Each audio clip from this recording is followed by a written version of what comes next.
ಗುರು ಕಬೀರ್ ಸಾಹೇಬರು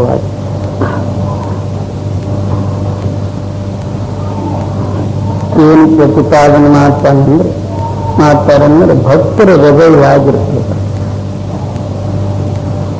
ನಿಜವಾದಂತಹ ಭಕ್ತರು ಆ ಪರಮಾತ್ಮನಿಗೆ ತನ್ನ ಹೃದಯದಲ್ಲಿ ಹೇಗೆ ಕೂರಿಸಿರ್ತಾರೆ. ಅದಕ್ಕೇನಂತಾರೆ, ಹೇ ಪರಮಾತ್ಮನೇ, ನಿನ್ನ ಅನಂತ ಗುಣಗಳು, ಅನಂತ ಮಹಿಮೆ ಮತ್ತು ಅಪಾರ ಆದಂಥವನು, ದೇವಂತಾದಂಥವನು. ಇಂಥ ಗುಣಗಳು ನನ್ನ ಹೃದಯದಲ್ಲಿ ಧಾರಣೆ ಮಾಡಿದ ಪಕ್ಷದಲ್ಲಿ ಒಮ್ಮೊಮ್ಮೆ ನನಗೆ ಭಯ ಆಗ್ತದೆ. ನೀರು ಕುಡಿಯೋ ಕಾಲಕ್ಕೆ ನನ್ನ ಹೃದಯದಲ್ಲಿ ಆ ಇದ್ದದ್ದು ಗುಣಗಳು ಅಳಕಿಸಿ ಹೋಗ್ತಾವೇನೋ ಅಂತ.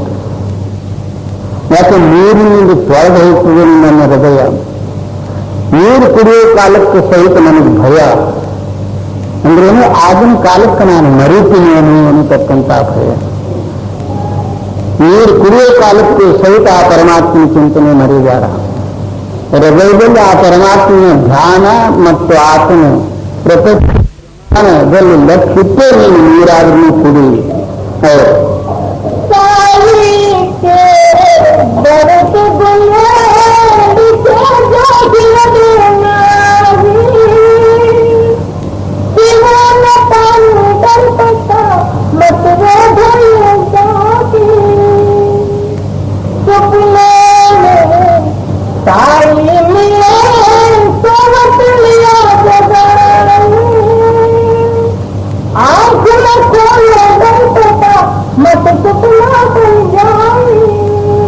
ನಾನು ಒಂದೊಂದು ಸಮಯದಲ್ಲಿ ನಿದ್ರೆಯಲ್ಲಿ ಮಲಗಿದ ಕಾಲದಲ್ಲಿ ಅಕಸ್ಮಾತ್ ಆ ಪರಮಾತ್ಮನ ಸ್ವಸ್ವರೂಪದೇನದಂದ್ರೆ ಸ್ವಪ್ನ ಬೇಕು.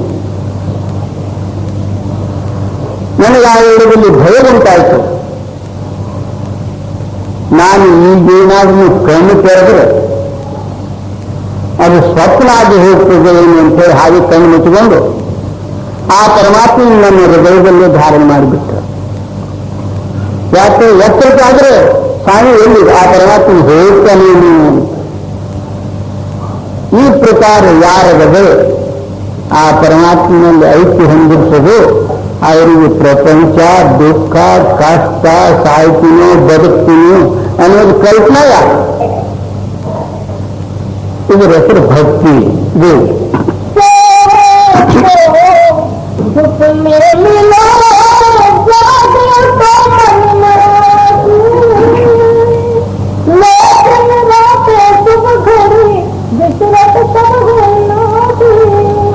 ಈ ಪ್ರಕಾರ ನಾನು ಮಲಗಿದ್ರೆ ಸ್ವಪ್ನದಲ್ಲಿ ಕೂರ್ತೀನಿ,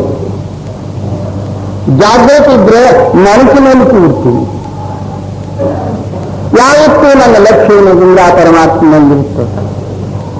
ಈ ಪ್ರಕಾರ ಅಭ್ಯಾಸ ಮತ್ತು ಸಾಧನೆ ಮಾಡಿ ಯಾವ ಪುರುಷರ ಆ ಪರಮಾತ್ಮನಿಗೆ ತನ್ನ ಹೃದಯದಲ್ಲಿ ವಾಸ ಮಾಡಿಕೊಂಡಂತಹ ಭಕ್ತರಿಗೂ ಎಷ್ಟಂತ ಮಹಿಮೆಯನ್ನು ಹೇಳೋದು, ಎಲ್ಲನ್ನು ಮಾಡೋದು.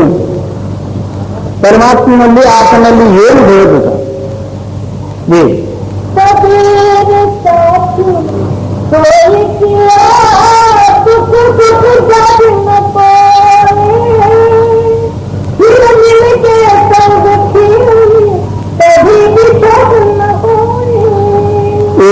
ನಾನು ಇಂಥ ಸ್ನೇಹ ಧಾರಣೆ ಮಾಡೀನಿ.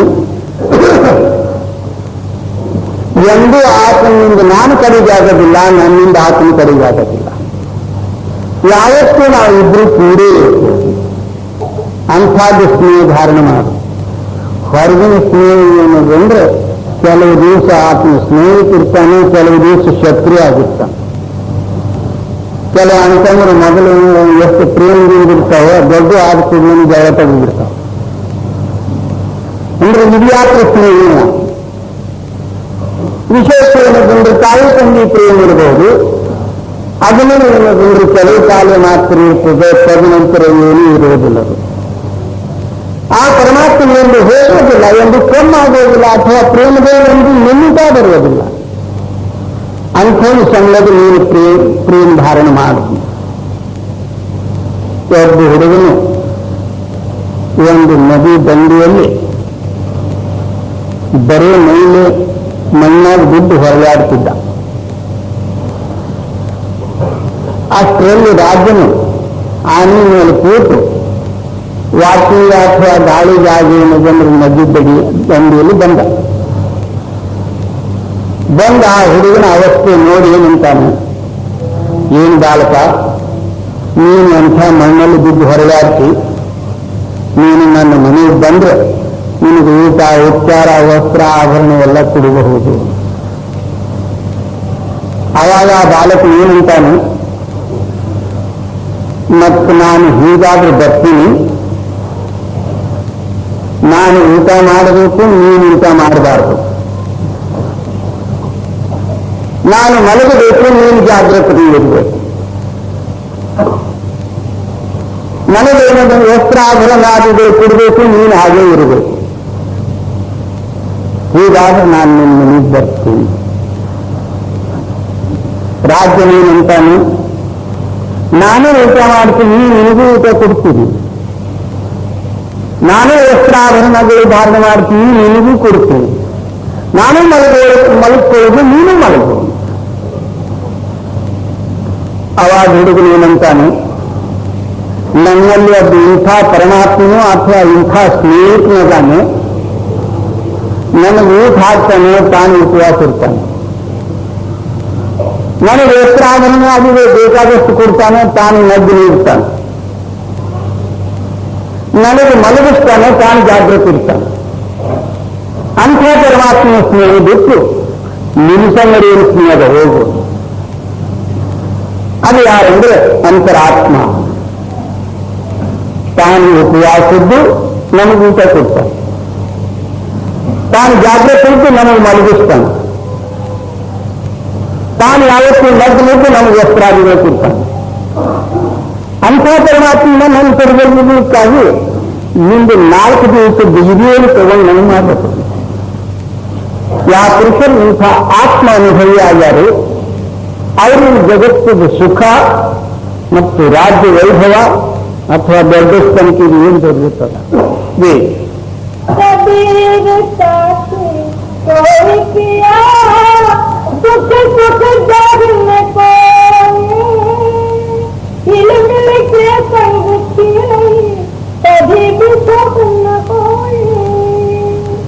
यार बुलाए भाव से मोटे गया न जाने, धन मैली सूझला लाभ न सको पाए.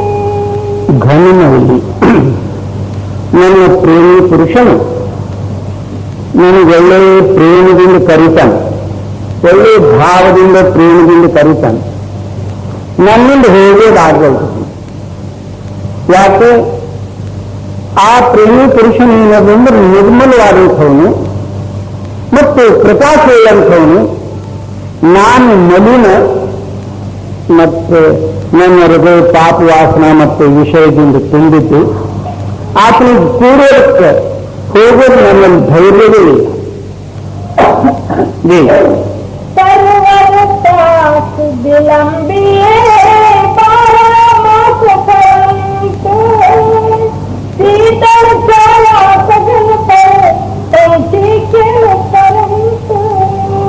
ಅಂಥ ಗಿಡದ ನೆರಳಿಗೆ ಹೋಗಿ 12 ತಿಂಗಳೇನದಂದ್ರೆ ಫಲ ಕೊಡ್ತಕ್ಕಂಥ,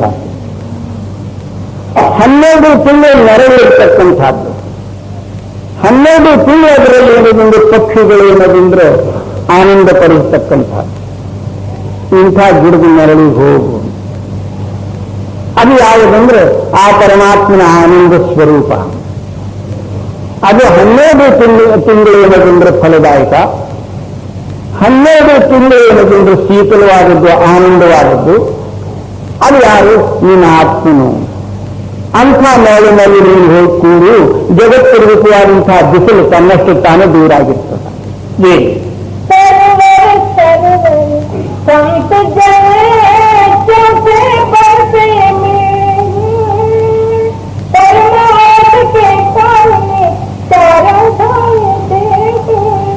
ಕಬೀರ್ ಸಾಹೇಬರು ಏನಂತಾರೆ?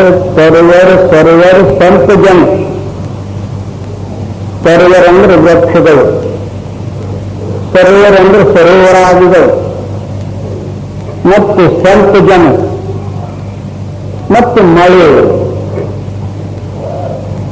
ಈ ನಾಲ್ಕು ಏನದಂದ್ರೆ ಪರೋಪಕಾರಾರ್ಥವಾಗಿ ಶರೀರ ಧಾರಣೆ ಮಾಡಿರ್ತಾವೆ. ತನ್ನ ಸ್ವತದ್ದು ಅದರಲ್ಲಿ ಸ್ವಾರ್ಥ ಹೇತು ಏನೂ ಇರುವುದಿಲ್ಲ. ಸರೋವರಂದ್ರೆ ವೃಕ್ಷಗಳು ತಾವು ಫಲ ಉತ್ಪತ್ತಿ ಮಾಡಿ ಇನ್ನೊಬ್ಬರಿಗೂ ಕೊಡ್ತಾವೆ ಹೊರತಾಗಿ ಒಂದು ವೃಕ್ಷ ತಾನು ತಿನ್ನುವುದಿಲ್ಲ. ಬಂದೇ ನೆರಳು ಕೊಡ್ತಾವೆ. ನಾವು ಅದಕ್ಕೆ ಏನದಂದ್ರೆ ಕಲ್ಲಾದಿಗಳು ಹೊಡೆಯೋದು, ಕೊಡ್ಲಿಗಳು ಕಡಿಯೋದು. ಅಂದ್ರೆ ಆ ವೃಕ್ಷ ಎಂದಾದರೂ ಸಹಿತ ನಮಗೆ ಪ್ರತಿಕಾರ ಮಾಡಿಲ್ಲ.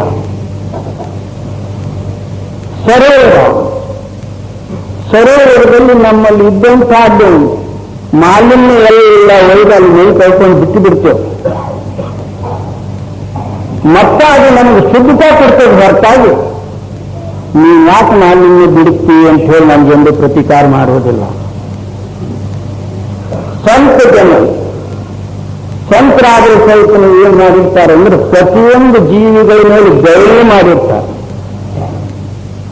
ಹೇಗೆ ತಾಯಿ ಮಗುವಿನಲ್ಲಿ ಪ್ರೇಮಿಯುಳ್ಳವರು ಅದೇ ಪ್ರಕಾರ ಸಂತರು ಪ್ರತಿಯೊಂದು ಜೀವಿನಿಗೆ ಏನದಂದ್ರೆ ದಯಾ ಮತ್ತು ಪ್ರೇಮವುಳ್ಳವರು.